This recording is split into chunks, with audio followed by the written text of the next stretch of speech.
Over 2 million people died. Not all of them were soldiers. Some were babies, some were students. Some just happened to be in the wrong place at the wrong time. They were starved, bombed, lined up and shot. This was the Biafran War, one of the deadliest wars in African history, but somehow it's also one of the most ignored, especially the crimes.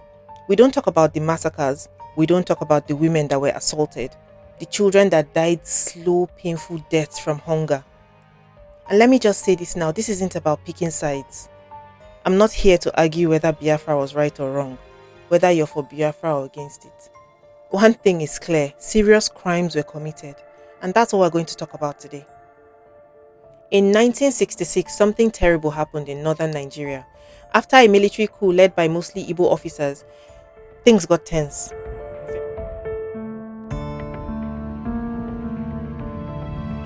And then suddenly, violence exploded in towns across the north: Kano, Kaduna, Jos, Makurdi. Igbo people were being hunted down. Men were stabbed in front of their families. Pregnant women were dragged out of their homes. Children were beaten in the streets. It was brutal. Some say 8,000 people died. Others say more like over 30,000. But what we do know is that it was a massacre, a full-on pogrom. And the worst part is that it wasn't just soldiers. In many parts, regular civilians took part in the killings. Train stations were packed, not with travelers, but with Igbo people trying to flee. They just wanted to run. Families left everything behind. By the time it was over, more than 1 million Igbos had fled the north. They had gone back to the east.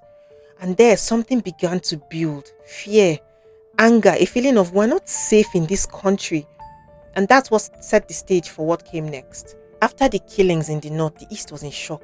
People had lost families, some had lost everything. There was fear, there was pain, a deep feeling of betrayal. So on May 30th, 1967, something big happened. The military governor of the eastern region, Chukwuemeka Odumegu Ojukwu, he stood up and he said, enough. He declared the eastern region an independent country. He called it Biafra. Now, Ojukwu wasn't just being dramatic. He believed that the East had no future in Nigeria, not after the pogroms, not after the failed peace talks.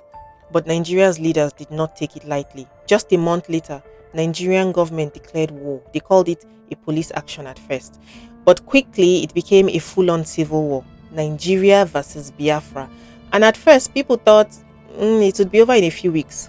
It was not. What followed was almost 3 years of bloodshed, and during that time, terrible crimes were committed, crimes that we're still trying to understand today. October 1967, the war was heating up. Federal troops had just taken over the Midwestern region. In the town of Asaba, they did not meet resistance. No one was fighting them. The people were mostly civilians, men, women, children. But for some reason, the soldiers decided that Asaba was the enemy. They began going from house to house to house. They would drag out men, teenage boys, shoot them on sight. They were looting homes, assaulting women. The town was in chaos. People were hiding in their ceilings. Mothers were kneeling down, begging the soldiers to please not take their sons. Then something even more chilling happened. The army told the people of Asaba to gather for a meeting right there in the town square. They said that it was for peace. They told them to wear white. They should come out and come and sing One Nigeria. People came, hundreds of them. Some even brought their children. They thought, finally, peace. Maybe this was the end of the violence. Maybe the army wanted to make peace. But once the crowd was gathered, the soldiers opened fire. Hundreds were killed. Some reports say up to 500 people. Others say no, it was over 1,000.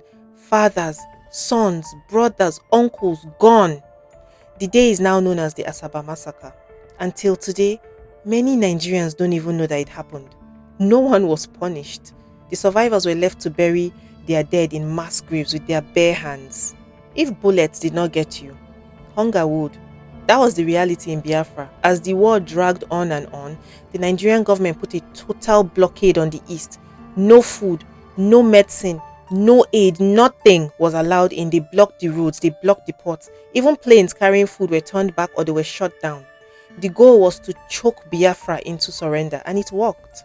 But the cost was unbelievable. Children's stomachs began to swell. Their hair was turning red, their skin peeled. They cried, but they had no tears left.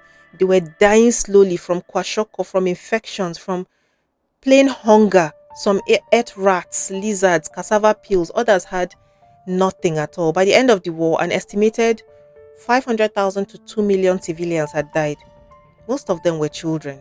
There are photos from that time, haunting photos, tiny bodies in rows, mothers screaming with empty bowls in their hands, babies too weak to cry. And the worst part was, this was not an accident.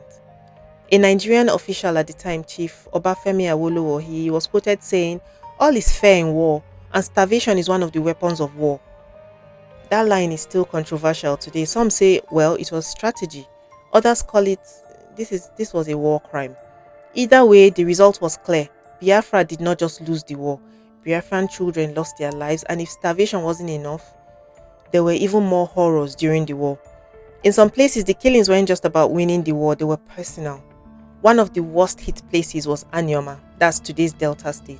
The people there were Igbo, but they lived outside Biafra's official territory. So they were stuck. They were accused of being Biafran by the Nigerian army, but they were not fully trusted by the Biafran side either. In many Anyoma towns, federal troops went house by house. Women were raped, homes were looted, entire families wiped out. In some places, only women and little children were left behind.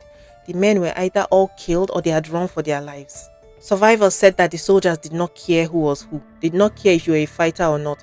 If you were Igbo and you were male, you were the enemy. But it wasn't just the killings. In desperate parts of Biafra, boys as young as 12 were being drafted into the army. Some joined willingly, others were forced. They called them boys' brigade or baby soldiers. They were given rifles almost as tall as they were, and they were sent to the front lines. No training, no mercy. Some of those boys, of course, they never came back home. And then there were stories from refugee camps, places that were meant to be safe.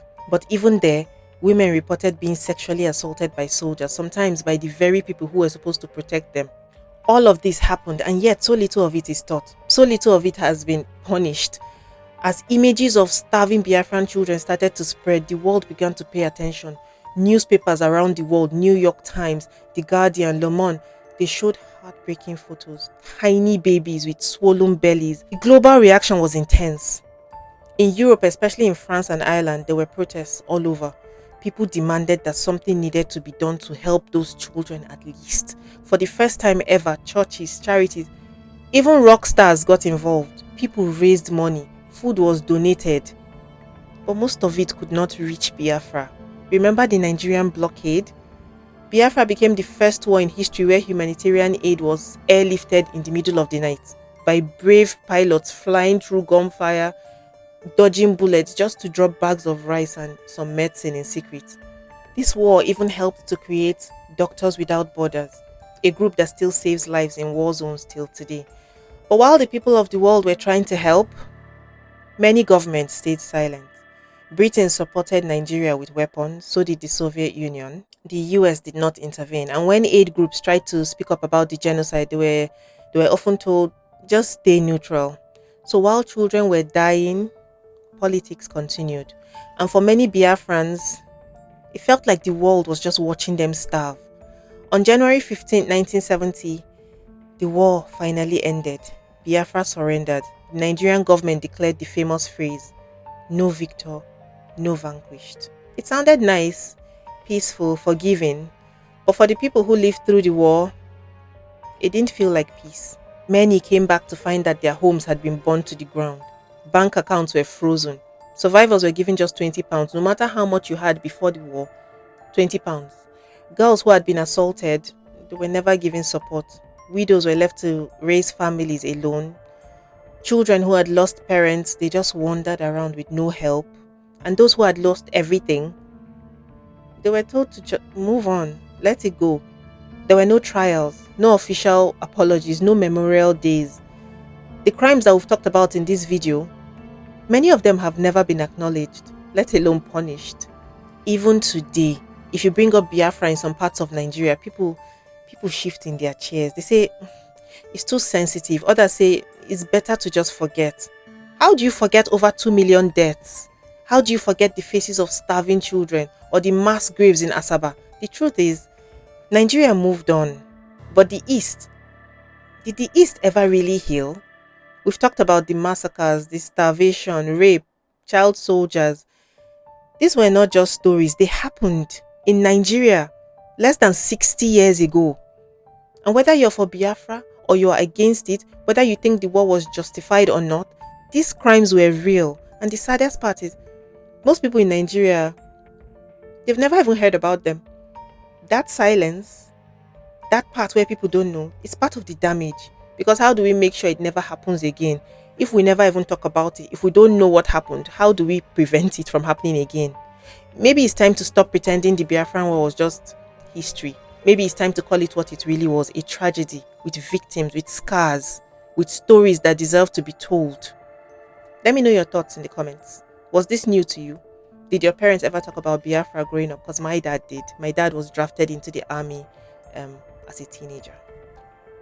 Should we talk about more stories from the war, like the Red Cross pilots or what happened to Biafran prisoners? Either way, whatever you decide, thank you for watching. And remember, the truth is not about taking sides. It's just refusing to stay silent. Thank you.